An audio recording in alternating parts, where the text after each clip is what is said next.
같은 민족이 세계에 어디 있냐. 그래서 우리는 선택받은 민족이다. 신의 산에서 이 언약을 주시고 율법을 주시고 언약도 맺고 자 이렇게 자랑을 했는데 자, 아모스가 뭐라고 그러냐.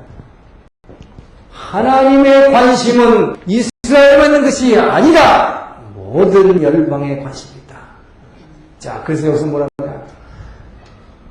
출애굽한 것은 너희 이스라엘만이 아니다. 이스라엘만 출애굽한 게 아니고 뭐라고 하냐. 이스라엘만 출애굽한 게 아니고 이스라엘만 자 출애굽 이 말은 뭐냐. 이인 거야. 너희들만 이인시킨 백성이 아니라 하나님께서 너희들이 되게 경멸시하는 저 블레셋 여기 블레셋 있잖아요. 여기 또한 블레셋. 여러분 여기 중요한 사실이 나옵니다. 이 블레셋도 하나님이 저 지중해 갑돌 프리트 아일랜드 갑돌에서 하나님이 이쪽으로 이주시킨 것이다. 이렇게 선포하고 있어요.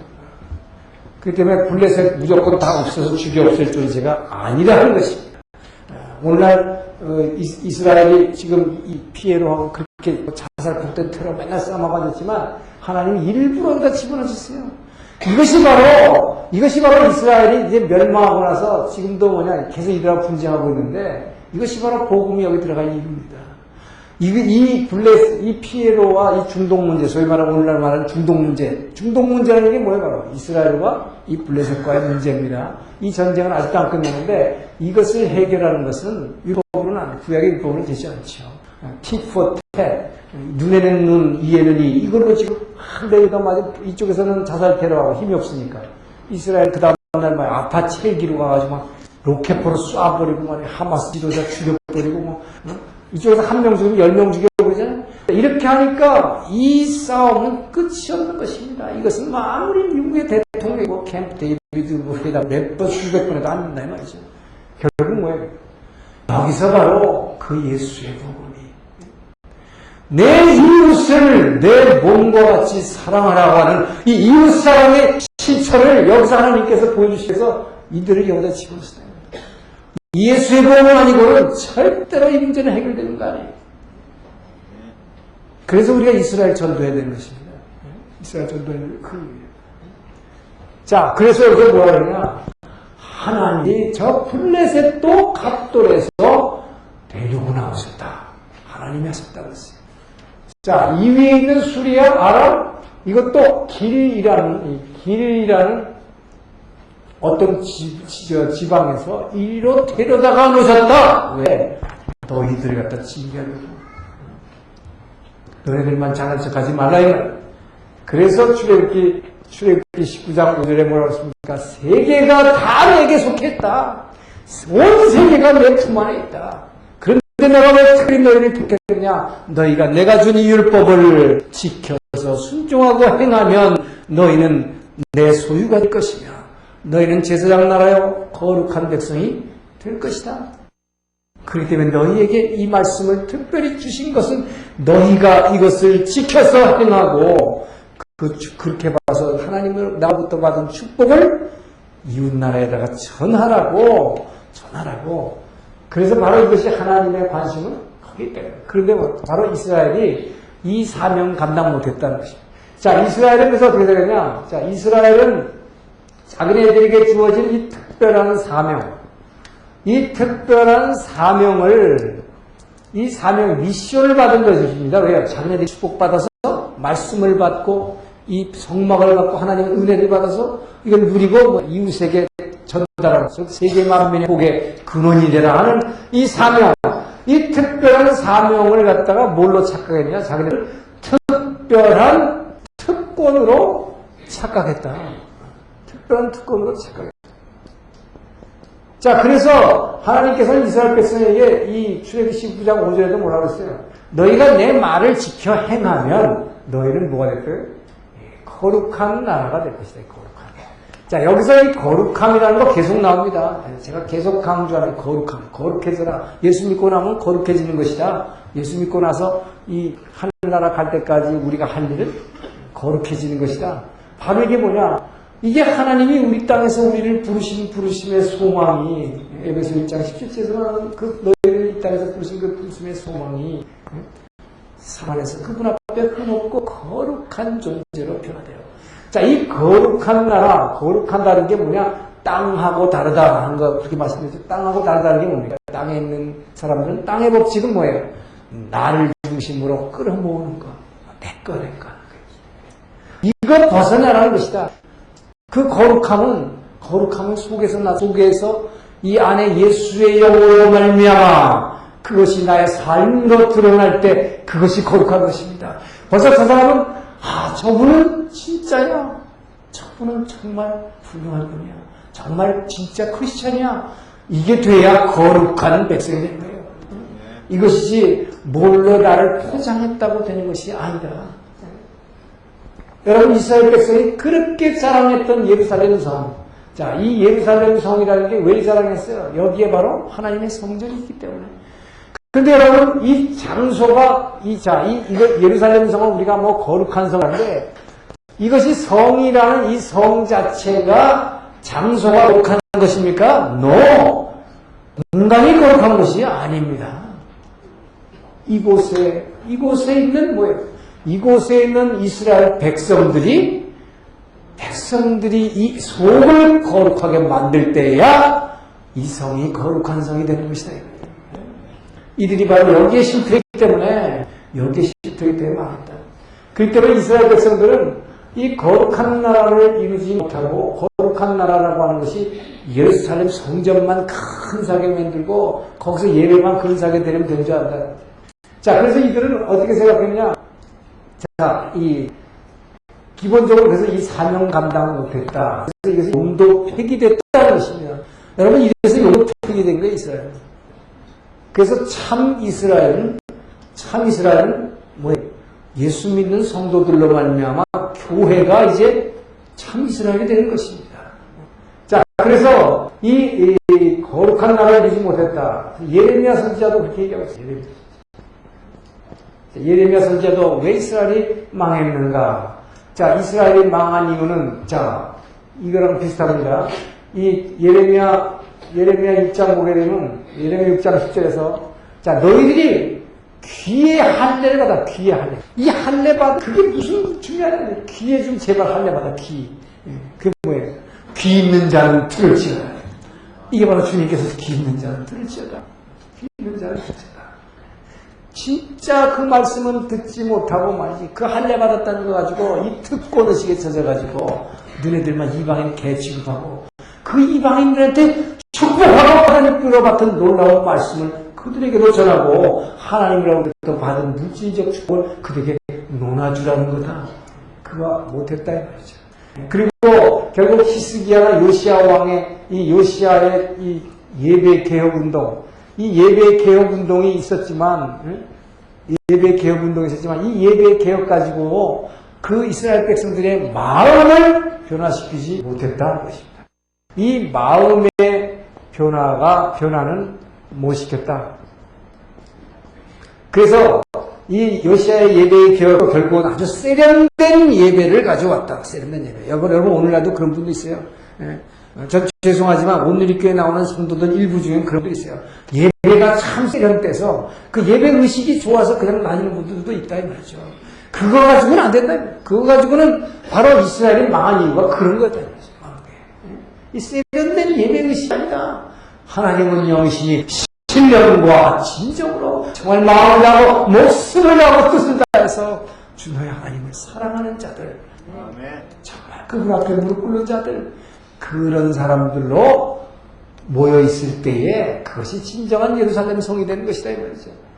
자, 그래서 이 예레미야를 통해서, 자, 예레미야는 이 유다의 멸망을 갖다가 눈으로 목도하는 참으로 눈물의 선지자였습니다. 어떻게 보면 예레미야 같이 정말 불쌍한 눈물의 선지자가 없는데, 예레미야는 정말 어떻게 보면 그래서 참 무능한 사람이었어요. 자기가 아무리 말씀을 전해도 사람들이 픽픽거리고 비웃기나 했고, 결국 예레미야가 그렇게 예언을 해서 사람들은 다 비웃었고, 결국 멸망하는 유다가 멸망해가지고, 이 유다가 이 바벨론에 의해서 시드기야 왕이 눈에서 살아있는 사람이 눈을 뽑혀가지고 피를 눈에서 질질 흘리면서 쇠사슬에 묶여서 끌려가는 그 모습을 보아했던 예레미야. 예레미야 그 모습을 보면서 우리에게 기가 막힌 이 소망의 말씀을 주신 것입니다. 이것이 바로 새 언약인 것입니다.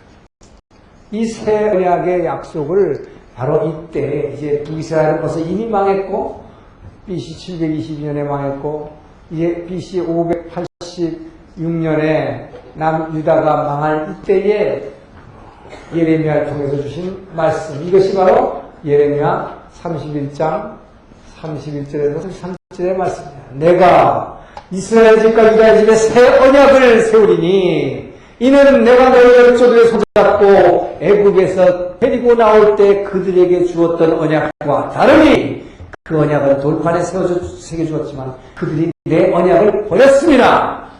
이제 내가 내 법을 너희 속에 두고 너희 마음속에 두고 내 말을 너희 가슴에 마음에 새겨주리라 하는 말씀입니다.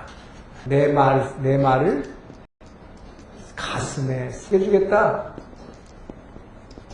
자, 이 얘기는 뭡니까? 새 언약이라는 것은 진짜 무슨 구약의 율법을 갖다 다 버려버리고 또 하나의 새로운 율법을 주겠다는 얘기입니까? No! 아니라 말이에요. 우리가 여기서는 언뜻 생각하면 신약이 나왔으니까 그게 아닙니다. 결국 신약도 몰라서 예수님은 내가 율법을 폐하러 온 것이 아니오 율법을 완성하러 왔다. 그래서 예수님은 십계명을 지키라고 했어요. 어떻게 하면 영생을 얻을 수 있습니까? 부자 청년이 와서 물었을 때 십계명 지켜라. 자, 그래서 이 새 언약이라는 것은 뭐 새 말씀 줄 테니까 그것만 지면 된다가 아니라 이미 준 그 말씀을 내가 너희 가슴에 새겨주겠다. 자, 그래서 이것은 뭐냐? 이것이 바로 이 성령으로 말미암은, 자, 성령으로 이 말미암은 새 언약의 새 율법을 주겠다는 게 아니라 어떤 새 법을 주겠다는 게 아니고 말씀을 지킬 수 있도록 마음의 능력을 주겠다는 것입니다. 마음의 능력. 이 능력과 말하자면 동기를 부여하겠다는 약속이다. 결국은 뭡니까? 성령이 이 땅에 오심으로 말미암아서야 드디어 이 하나님의 말씀이 내 마음에 새겨지기 시작하는 거예요. 이것이 여러분 그렇기 때문에 이제 말씀과 기도에 대해서 아직 제가 얘기는 안 했지만 뭐 특강을 통해서도 많이 얘기했지만은 우리가 하나님의 이 말씀을 입으로 시인하고 고백하는 것. 하나님의 말씀을 입으로 시인하고 고백할 때에 기도할 때 그것이 기도라서요. 하나님의 말씀을 입으로 시인하고 고백하는 기도를 할 때에 성령이 역사한다. 성령의 역사는 바로 이 말로 영의 통로를 열어드릴 때, 영의 통로를 열어드릴 때 성령이 일하신다는 것입니다. 이것이 바로 요한복음 6장 13절에 내가 너희에게 이르는 말이 곧 영이요 생명이다. 하나님께서는 이 말로 영의 통로를 열어주는 것이다 얘기했습니다. 자, 그래서 이 말로 영의 통로를 열어주는 기도할 때에 이렇게 할 때 성령이 역사하시는 것입니다. 이렇게 성령이 역사할 때에 뭡니까? 기도할 때에 드디어 내 마음에 이 말씀을 지킬 수 있는 능력과 그 동기부여가 내 안에 물컹물컹 생기는 것입니다. 그렇기 때문에 여러분 기도하지 않고는 절대로 여러분이 말씀대로 움직일 수가 없단 말이에요. 기도하지 않고는. 여러분 그렇기 때문에 예레미야 이 새 언약의 말씀도 새로운 법을 주겠다는 것이 아니다. 결국 성령을 통해서 내가 새로운 능력을 주겠다. 말씀입니다. 그래서 기도할 때만이 그 보이지 않는 하나님의 사랑이 내 안에서 뭉클뭉클 솟아나게 돼. 바로 성령은 그래서 헬퍼이십니다. 보혜사입니다. 우리를 보호해 주시고 은혜를 주시는, 우리에게 전달해 주시는 하나님의 아버지 하나님의 모든 것을 우리에게 전해 주시는 하나님, 이분이 성령님입니다. 바로 그분이 역사하신 것은 우리가 입으로 은혜 받은 말씀을 시인하고 고백함으로 말미암아 말로 영의 통로를 자꾸 열어드려야 성령이 일하시는 것이다 이 말이죠. 그냥 우리가 그냥 한번 지금 이 자리에 성령이 역사하시기를 원합니다 이렇게 해가지고 성령이 역사하자는 게 아니고 끊임없이 우리가 입으로 시인하고 고백하면 저절로 성령이 역사하지 말래도 자, 이렇게 성령이 역사하시는 거예요. 이 능력과 동기가 부여되면 뭡니까? 내가 말씀을 지키려고 노력하는 것이 아니라 저절로 움직여서 저절로 이것이 바로 성령의 사로잡힌 자요 성령 충만한 자가 되는 것입니다. 바로 예수의 사로잡힌 자가 되는 것입니다. 자, 그래서 예수의 잡힌 자, 성령의 잡힌 자. 자, 갈라디아 2장 13절에서는 예수의 영이 너희 안에 있다고 했습니다. 예수의 영이. 자, 그래서 우리 안에 오신 영은 예수의 영입니다. 바로 예수의 영이 우리 안에서 일할 때에, 언제 일하느냐? 기도할 때에. 자, 기도할 때 그분의 영이 일하게 되면 뭡니까? 그의 영이 우리 안에서 일할 때에 우리 안에서 그분의 성품이 느껴지는 것이요. 그 성품이 안에서 느껴지고 내가 그 사랑을 깨달을 때에 나도 모르게 내가 그분의 성품을 닮아서 내 속이 조금씩 한 발자국 한 발자국 그분의 형상을 따라서 변화되어 가는 것입니다. 이것이 바로 그렇게 강조하는 너희가 눕고 일어날 때에 그 씨가 열매 맺는 것을 너희는 알지 못하나 너희 안에 계신 하나님께서 각 씨에게 종자에게 열매 맺게 하시느니라. 그렇기 때문에 여러분 기도하지 않고는 우리가 절대로 이 말씀대로 움직일 수 없고 이 말씀을 이 가슴에 새겨주겠다는 이 약속. 여러분 저는 이 약속을 이 말씀이 이 가슴에 새겨진 약속이라기보다는 저는 그 은사죠. 그게 바로 이 중국에서 항암 치료받고 있을 때 항암 치료받을 때 그 고통의 현장에서 엄청난 고통 가운데서 제가 그때 할 수 있는 일이 아무것도 없더라고요. 누워도 아프죠. 일어나도 아프죠. 뭐 앉아도 아프죠. 막 머리는 뻐개질 것 같이 막 이 안에 약이 그냥 계속 약물이 들어가면 들어가서 막 터질 것 같은 이 고통 가운데서 제가 할 수 있는 것이 아무것도 없었기 때문에 정말 아무것도 없었기에 제가 붙들 수 있었다는 것은 말씀밖에 없었다 했더니 그때 하나님의 말씀을 붙들었더니 주일날은 제가 청년들과 함께 이렇게 말씀을 바로 이 성경의 맥을 나눠야 되기 때문에 이 말씀을 붙들었더니 그때 놀랍게도 하나님께서 제가 인용하고자 하는 성경 구절을 그냥 보기만 하면 그냥 이 가슴에 내가 내 법을 너희 속에 두고 내가 내 말을 너희 가슴에 새겨주리라. 예레미야 31장 31절의 말씀이 제게 있습니다. 그때는 여러분 제가 너무나 힘들었고 급했기 때문에 제가 입으로 막 시인하고 고백할 그럴 새도 없었어요. 기도도 못했어요. 너무 힘들었어요. 그것이 하나님의 은혜였습니다. 내가 아무것도 정말 이 죽음 앞에서 할 수 있는 것이 아무것도 없다고 고백하고 그냥 말씀을 들었을 때 그 하나님께서 제게 엄청난 이 말씀의 선물을 제게 주셨던 것입니다. 그러나 여러분들에게는 그렇기 때문에 꼭 뭐 그런 고통을 받는 게 아니라 그럼 어떻게 하면 돼요? 그런 고통을 일부러 받으실 필요가 없다는 거예요. 어떻게 하면 돼요? 말로 끊임없이 시인하고 고백함으로 말미암아 성령이 하시는 통로를 열어드리면 그분이 이렇게 일하시겠다고 약속하고 있는 것입니다. 그래서 우리가 이 기도하지 않고는 안 된다 하는 것입니다. 자, 이렇게 해서 이스라엘은 이렇게 망하게 됐지만, 이 이스라엘이 이렇게 망할 때까지 여기 있는, 아까 여기 예언서에 있는데, 이 예언서, 자, 이사야 외에 11권 그랬는데, 지금 아까 북이스라엘에 보낸 선지자, 자, 아모스하고 호세아를 들었어요. 그런데 이 남유다에다가 보낸 선자들, 이 남유다에 보낸 선자들이 바로 굵직굵직한 선자들이 많아요. 바로 이 다윗과의 언약 때문에 하나님께서는 아주 굵직굵직한 선자 전부 유다에다 보냈는데, 이게 바로 이사야. 여러분들이 때문에 이사야서를 볼 때에는 이 열왕기 상하에서 뭐와 연구를 시켜다면 이사야는 주로 이 12대 왕인 아하스 때 활동했고 13대 왕인 히스기야 왕 때에 활동했던 사람, 14대 므낫세에 의해서 톱에 잘려서 산채로 톱에 잘려서 죽은 사람인데 이 이사야는 그렇기 때문에 열왕기 상하에 나온 아하스, 요걸 보세요. 아하스, 므낫세 아주 남유다에서 가장 극악했다는 게 뭐냐. 둘이 가장 섹스 밝히고 돈 밝히고 권력 밝혔던 사람들이에요. 이것이 사악한 놈들이. 이 바알 신앙, 바알 우상을 제일 극심하게 섬겼던 자들. 자기 혼자만 섬긴 게 아니고 전 백성을 온 동네에다가 전부 바알 신전 짓게 하고 이때에 이사야를 보내신 것입니다. 이 엄청난 이 악한 왕들과의 대결하는 과정에서 바로 아하스 왕과의 대결에서 메시아를 메시아의 탄생을 선포하게 된 거예요. 그리고 히스기야 같이 이렇게 믿음 좋은 사람을 도와서 아수르의 공격을 물리치게 하고 하는 이사야.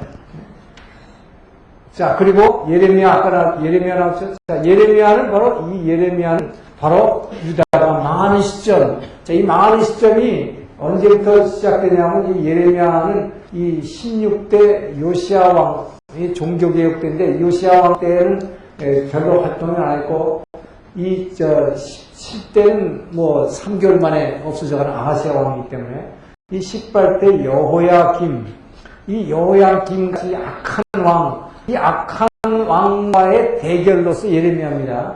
그래서 여러분들은 열왕기서를 읽으면서 이렇게 해서 옆으로 같이 이렇게 한번 보면 좋아요. 그러나 제가 아까도 말씀드렸지만 먼저 뼈대를 계속 잡아놓고 그러고 나서 시간 있을 때 요렇게 같이 엮어서 읽어보라면 이사야에 관한 부분과 이 바로 이 왕들 아하스, 히스기야, 므낫세, 예레미야에 대해서는 여호야김, 이 악한 왕, 이 여호야김 때에 나왔던 선지자들이 하나님 보내신 예레미야뿐만 아니라 당시 하박국도 보내셨고 또 요 왕들 때에 히스기야를 도와서 이사야와 누구를 보냈냐 또 미가를 보냈습니다. 요 둘 다 뭡니까 메시아의 탄생을 예언하면서 미가는 베들레헴의 탄생까지 구체적으로 밝혔던 선지자죠. 자, 그리고 이 하박국 선지자 요것도 예레미야와 함께 여호야김 때 활동했던 자, 요엘이라는 선지자도 있지만 이 요엘은 언제였는지는 잘 몰라요. 그러나 우리가 아는 대로 바로 성령에 대해서 얘기한 분이죠. 자, 그래서 너희는 옷을 찢지 말고 너희 마음을 찢으라. 그러면서 요엘서 2장 18절은 내가 불 후에 내가 만민에게 내 영을 부으리니 너희 자녀들은 예언을 할 것이요 늙은이 꿈을 꿀 것이요 젊은이는 환상을 볼 것이라는 이 성령장이라는 구약의 성령장인 요엘. 그리고 이 스바냐는 사실은 시대적으로 보면 한참 좀 위로 올라갑니다만 어쨌든 요 사람들이 주로 이 남유다에서 활약했던 사람. 스바냐는 남은 자들의 축복이라고 해서 우리가 잘 아는 복음서가 있죠. 스바냐 3장 16절인가요? 너의 하나님 여호와가 너희 가운데에 계시니 그는 너희를 구원할 전능자시다. 그가 너로 인하여 기쁨을 이기지 못하시면 하는 이 남은 자들에 대한 축복.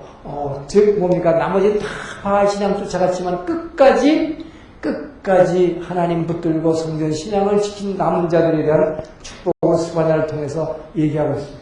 자, 그렇기 때문에 예언서에서 지금 중요한 부분들을 여기 연결을 시키면서 봤어요. 그러니까 이 예언서들은 전부 열왕기 상하가 그래서 굉장히 중요한 것입니다. 그리고 나서 이제 포로 시대에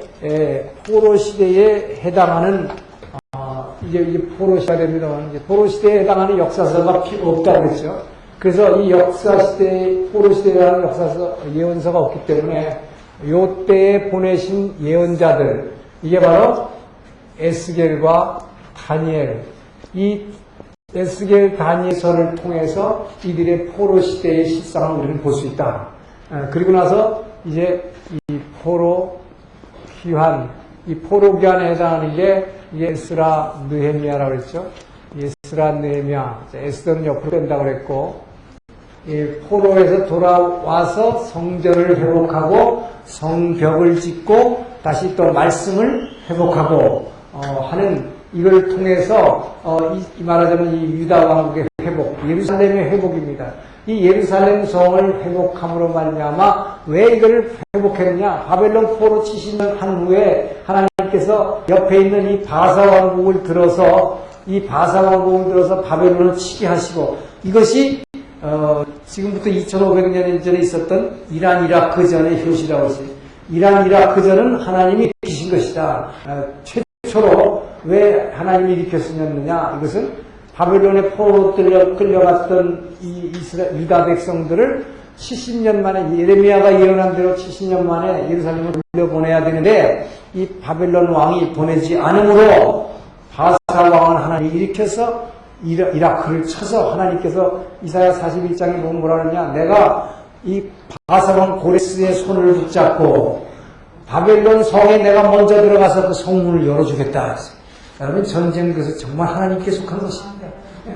그래서 이란, 이라크 전에서는 하나님이 이란의 손을 들어주셔가지고 이들을 돌려보내게 되죠. 이들을 돌려보낼 뿐만 아니라 돈까지 다 대주면서 돌려보내죠.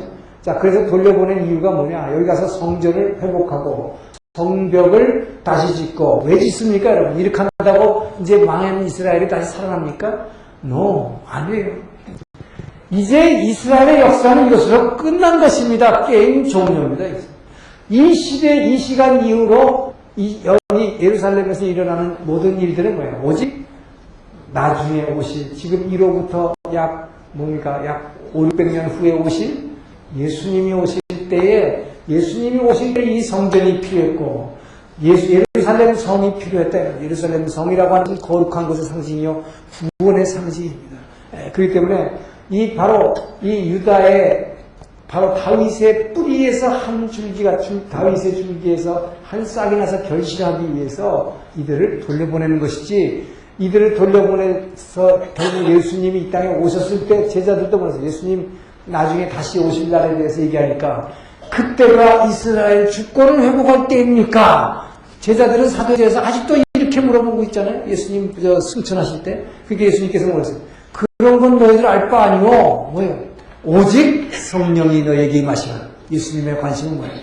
내가 이렇게 십자가를 지고 피 흘리고 지금 부활해서 하나님 아버지께로 돌아가는 것은 뭐예요? 오로지 내가 가지 않으면 보혜사 성령이 너희에게 올 수 없기 때문이라. 그렇기 때문에 너희들은 그때가 무슨 이스라엘 주권을 회복하고 이런 거에 관심 갖지 말고 내가 오게 되면 뭡니까? 내가 오직 성령이 너희에게 임하시면 너희가 권능을 받아 예루살렘과 온 다와 사마리아 땅까지 이르러 내 증인이 될 것이다.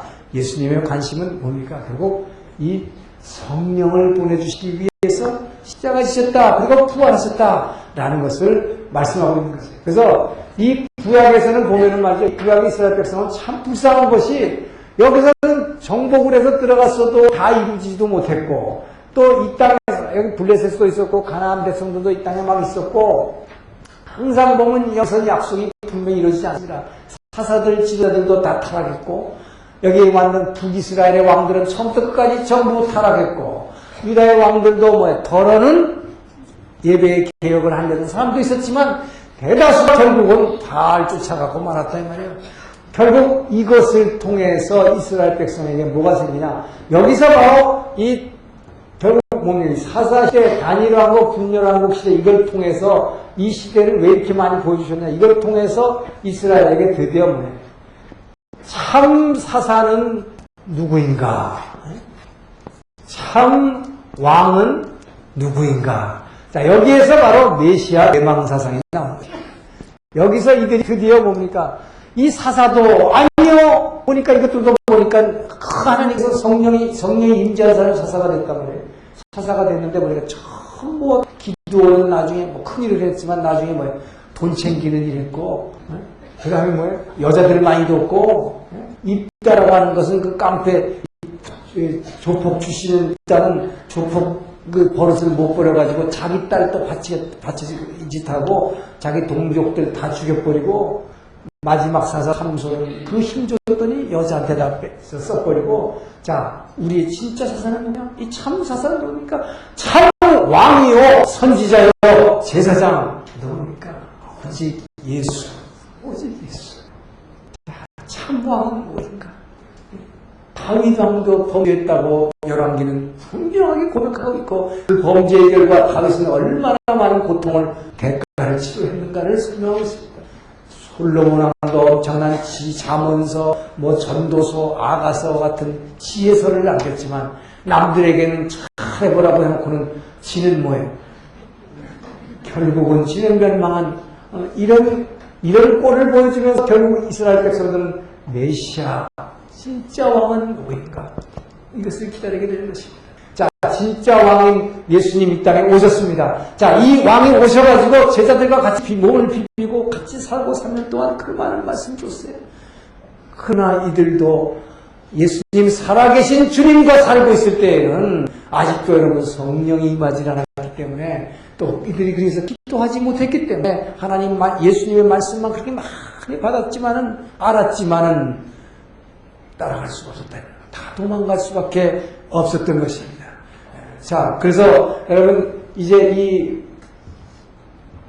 결국 예수님이 이 땅에 오셔서 지금 뭐 패션 오브 크라이스트 영화 나와서 지금 난리를 치고 있는데, 신약을 한마디로 얘기하면 지난번에 처음 제가 말씀드린 대로 신약이라고 하는 것은 사복음서를 통해서 예수의 형상을 그려준 것이다. 그림으로 그려준 것이다. 예수님은 이런 분이다. 이분이 진짜 사랑이시다. 하나님의 사랑은 이런 것이다. 자, 보여주고 나서 뒤에 나오는 이 사도행전을 통해서 그분의 모습을 보여주고 그분이 성령으로 약속하신 대로 이 땅에 임재함으로 말하면 교회가 탄생했다. 자, 그 얘기를 하면서, 그리고 뒤에서 22권이나 되는 서신서가 잔뜩 붙어 있는데, 이건 뭐하러 붙어있냐, 그러면? 뭡니까? 바로 이 서신서들이 얘기하고자 하는 로마서부터 갈라디아, 에베소, 빌립보, 참 하는 얘기가 뭐냐? 그러한 예수의 형상, 닮아서 변해라! 그 예수의 형상을 이루라. 근데 어떨 때 그 예수의 형상을 닮을 수 있는가? 아까 얘기했죠? 우리 안에 오신 예수의 영이 우리 안에서 일하시기 시작하면, 그분이 일하기 시작하면 그분의 성품이 우리한테 전달되고 그분의 사랑이 우리 안에 느껴지고 뭉클뭉클 솟아날 때 드디어 우리가 그분의 성품을 닮아서 변화되기 시작할 뿐만 아니라 그렇게 변화되면서 우리가 이 땅에서 바로 천국을, 그렇게 이스라엘 긴 역사를 통해서 하나님이 창세기 시작부터 이루려고 했던 이 땅이었던 하나님 나라. 이 하나님 나라는 어디에? 우리 안에. 이루시려고 했던 이 하나님 나라는, 이스라엘은 망했지만은 바로 성령님을 보내주심으로 말미암아 이 땅에서 우리를 통해서, 교회를 통해서 이제 이 땅을 회복시키는 사역을 하시는 것이 바로 구약의 맥입니다. 신약은 시간이 없어서 지금 못했지만 대략 이렇게 설명을 하는 것으로 배치하고, 다음 주부터는 이제 강론으로 이 창조부터, 하나님의 창조, 정말 이 창조 기가 막힙니다. 창조에 대해서 기대하시고 기도